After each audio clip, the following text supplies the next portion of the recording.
నమస్తే న్యూస్ 24 తెలుగుకి స్వాగతం. నా పేరు రవలి. వార్తల్లోని ముఖ్యాంశాలు ఇప్పుడు చూద్దాం. ప్రభుత్వ స్థలంలో వేసిన గుడిసెలను తొలగించడానికి నిరసిస్తూ సూర్యాపేట జిల్లా మునగాల మండల తహసీల్దార్ కార్యాలయం ముందు సిపిఎం పార్టీ ఆధ్వర్యంలో ధర్నా నిర్వహించారు. మునగాల మండల కేంద్రంలో సర్వే నంబర్ 491లో ఉన్న ప్రభుత్వ భూములను పేదలకు అందించాలని ఆలోచనతో ఆదివారం రోజున నిరుపేదలతో కలిసి సిపిఎం పార్టీ ఆధ్వర్యంలో గుడిసెలు వేయడం జరిగింది. గుడిసెలు వేసిన రాత్రి కొందరు ఆగంతకులు ఆ గుడిసెలకు నిప్పు అంటించడంతో గుడిసెలు పూర్తిగా దగ్ధమయ్యాయి. వాటికి నిరసనగా బాధితులతో కలిసి సిపిఎం పార్టీ రైతు సమన్వయ పార్టీ నాయకులు ఎంఆర్ఓ ఆఫీస్ ముందు ధర్నా నిర్వహించి ఎంఆర్ఓకు వినతి పత్రం అందజేశారు. అనంతరం ఎంఆర్ఓ ఆఫీస్ నుండి పోలీస్ స్టేషన్ వరకు ర్యాలీ చేపట్టి బాధితులపై తక్షణమే తగు చర్యలు తీసుకోవాలని, నిరుపేదలందరికీ ఇళ్లు కట్టించే బాధ్యత ప్రభుత్వం తీసుకోవాలని డిమాండ్ చేశారు.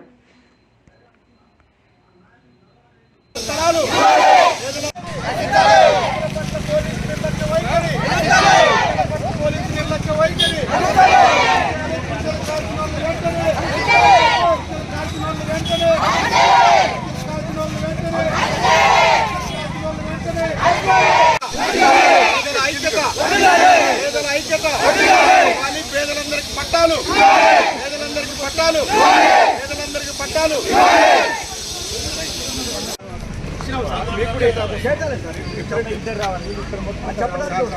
మేము రాత్రి పొడిచలు వేస్తే కొంతమంది తాగిపోయి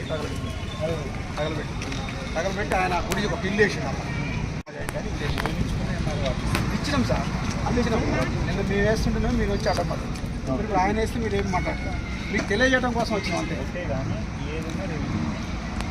రెవెన్యూ ఇచ్చి ఆ రాత్రి గుడిసెలను తగలబెట్టిన వాళ్ళని వెంటనే అరెస్ట్ చేయాలి. వాళ్ళ మీద చేసిన వాళ్ళు కూడా అరెస్ట్ చేయాల్సి వస్తుంది. చేయండి సార్. రైట్స్ మీకు అక్కడ రైట్స్ మీకేమన్నా అలాట్ చేసి ఉండి మీకేమన్నా అటెక్ట్ ఉంటే ఇవ్వచ్చు. మాకు వేసిన వాళ్ళకు కూడా లేదు సార్. గవర్నమెంట్ ల్యాండ్ ఉందా లేదా అనేది ఆలోచన మేము మాట్లాడొస్తాం సార్. ధర్నా చేసినాము. ఏది ఇచ్చినా వాళ్ళు రిపోర్ట్ ఇస్తే మేము వాళ్ళు యాక్సెస్ ఓకేనా? మీకు కూడా తెలుసు తెలుసా? గెలవకు రావట్లేదు. మేము ఒక రిప్రజెంటేషన్